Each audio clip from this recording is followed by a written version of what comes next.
为着要推广爱惜食物的观念，鹿港一位善心的小姐是发起温暖冰箱的活动，因为家己提供一台冰箱，让大家把厝内寄出来食物摕来食，甲大家分享，做伙来爱惜食物。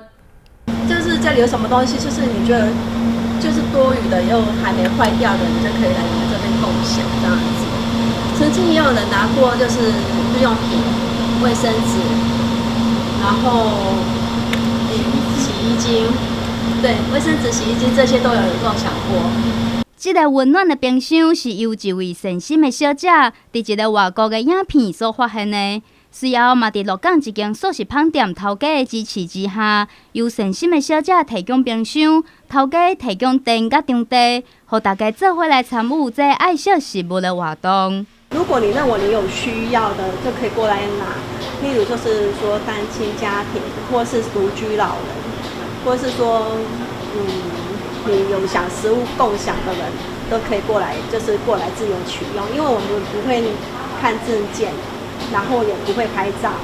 我们最主要诉求就是说，我们相信人性本善，所以我们不会去做其他的一个过问的动作。你只要来拿，你只要进来，然后找这个冰箱，然后看有捐赠物资的地方，你都可以自取。伊表示，因为这个地点拄好是素食饭店，为着要甲头家的产品连做伙，所以这个冰箱目前干那提供素食的食物。那因为他们家是做素食面包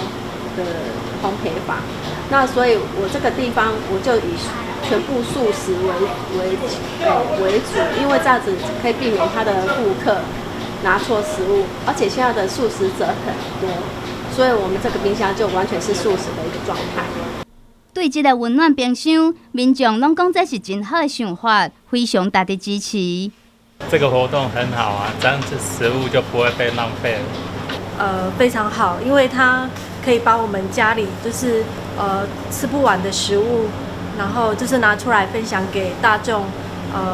就是大家也可以就是觉得有需要的人就可以拿回去吃，好，那这样子就是不会造成说食物放太久啊，过期也浪费掉了，然后大家就是可以互相交流。那其次就是说也可以帮助到很多就是我们当地一些可能家里环境可能比较不是很好的，那他们知道这个消息，可以过来这边把这些东西拿回家去，来做一个使用，